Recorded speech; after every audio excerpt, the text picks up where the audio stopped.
So, Diana, once you're ready, you can start. Race as a factor in natality continued. For this research project, we gathered our data from CDC, the US Census, and the UN. We concentrated on three East Asian countries, which are Korea, Japan, and China.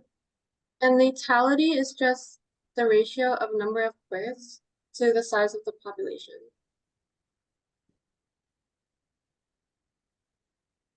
We utilized Python, Pandas, Matplot library, scikit-learn, and SciPy.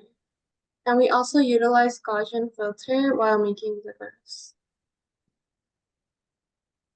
We hypothesized that the data on the US citizens' natality will be closer to demographic trends of the country of origin compared to the US national averages.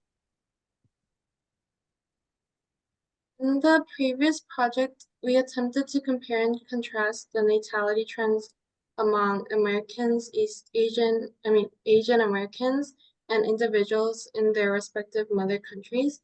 But this time we'll first determine whether Asian Americans are more similar to their mother countries or to American. And second, we'll explain the demographics of natality in each country. And lastly, we'll validate the data collected from the previous projects. We analyzed three key factors that are related to natality, which are crude birth rate, the total fertility rate, and the mean age of childbearing mothers.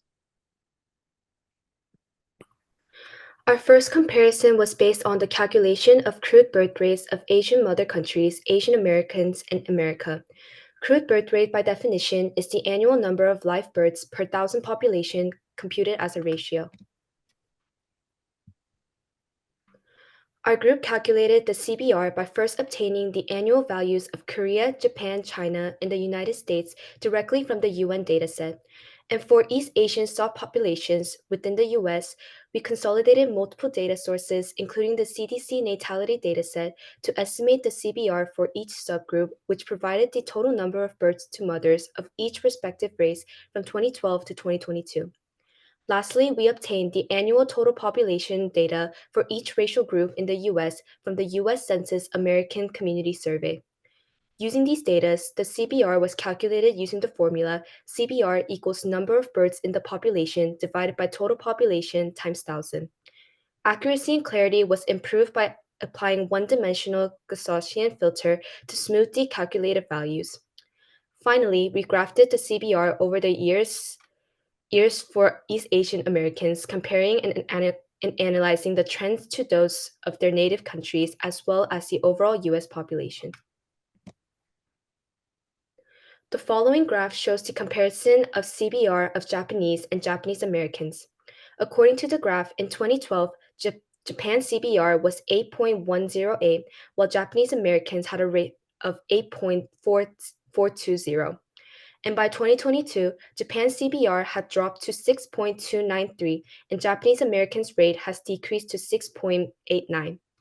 This suggests that the Japanese American population is following a demographic trajectory closely aligned with Japan, which is likely influenced by similar cultural, economic, and societal factors contributing to their low birth rates. This trend supports our hypothesis as it highlights the close correlation between the birth rate trends in Japan and its diaspora in the United States. The following two graphs shows the comparison of CBR of Chinese and Chinese Americans and Korean and Korean Americans. This is the China one, and the next slide is for Koreans. Both graphs for Korea and China reveal that the Asian Americans for these countries tend to align between the trends of their mother countries and the US. Notably, the US has a higher CBR, while China and Korea portray lower CBRs. This pattern suggests that all three populations are moving in a similar demographic direction as expected, given that they are all in the same stage of demographic transition, stage 4.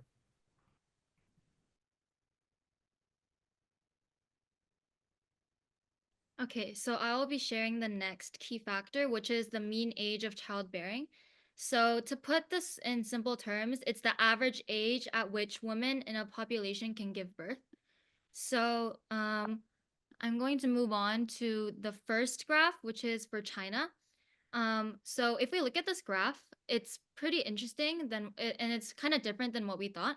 So after maintaining a pretty high average maternal age of 30 from 1950 to 1990, the figure shows a steep decline till 1990. We can see that this aligns with the historical fact of the one child policy, which was enacted in 1974. Um, and then we see that after a rebound, China ended at an average of 29 in 2022, with America slightly higher at 29.868. What's even more surprising is that Chinese Americans are way above both countries at nearly 34 years old in 2022. Finally, this suggests that there is a huge divergence in Chinese Americans and mean age of childbearing, which can definitely be caused by confounding and external variables. So next we'll be moving on to Japan. Um, so over the years, it is pretty evident that the slopes of Japan and America show very similar trends. And again, since 2012, in the blue line, we can see that Japanese Americans surpassed both their mother country and America to have a maternal age of 35, whilst Japan stays at 31 and America at 29. So this trend actually follows through Korean Americans as after a decline in 1985, Korean mothers have shown a consistent trend toward later childbirth. Once again, Korean Americans exceed both Koreans and their fellow Americans in a very late childbearing age of 35, which ties with Japan for the highest average age of childbearing. So through this, we can conclude that whether this alignment with ethnical trends are conscious or subconscious, there is definitely a correlation between all of them. Okay, our last measure will be total fertility rates. So for this comparison, um, we looked at the UN dataset for Korea, Japan, China, and the United States. And when it came to the East Asian subpopulations in the United States, we used the US Census American Community Survey once again to approximate the TFR for each subpopulation. And so the definition of total fertility rate is the total number of children that would be born to each woman if she were to live to the end of her childbearing years and give birth to children in alignment with the prevailing age-specific fertility rates. And so our calculations were done by getting the sum of the women aged 15 to 50 years who had a birth in the past 12 months divided by the total number of women aged 15 to 50 times 35. We then smoothed out our calculations once again using the one-dimensional Gaussian filter and graphed and calculated the TFR throughout the years for East Asian Americans as compared to that of the native country and the United States as a whole. As we can see in all three graphs, it's evident that there are many swings in the data throughout the years, but in general, the number of children born to each mother has gone down significantly. This was something we expected, but um, because we all knew that these countries were in the later stages of the demographic transition. But what surprised us the most was that every single Asian American population had total fertility rates that were actually closer to the US according to our similarity test rather than to their home countries. For our cosine similarity test, each East Asian American population showed a 0.999 similarity with the American population. And even the raw numbers themselves showed a surprising similarity to the American data, especially for 2022. As you can see, the TFR for um, the United States as a whole in 2022 was about 1.66, while the TFR for Korean Americans in 2022 was 1.4, um, compared to 1.2 of Korea. And you can see that the TFR of China was 1.02 as opposed to the TFR of Chinese Americans, which is 1.4. And lastly, the TFR of Japan, which was 1.2, as opposed to the TFR of Japanese Americans, which was 1.6. Um, so the fact that the total fertility rate for Korean, Japanese, and Chinese people in America for 2022 was less than that of the overall American rate shows that some correlation remains, but it appears that we still see some correlation in the total fertility rates to those of the home countries. Um, but the downward trends for the East Asian countries are much more drastic than found in the United States, where they seem to be more stable. So this creates an interesting pattern as the fertility rates were noticeably smaller for the East Asian Americans than those of the Americans overall, indicating trends that match the home countries. However, the fluctuations and changes in the rates were remarkably similar to those of Americans, which shows us that both geographic and cultural influences can have an effect on birth trends.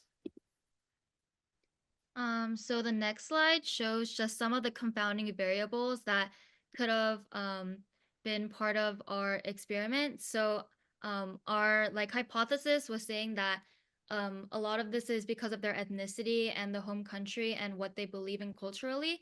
But there are stuff like socioeconomic statuses, education, healthcare, any cultural practices, and of course geographic location, plus the historical context of the home country that can definitely influence the natality rates of any of these Asian Americans.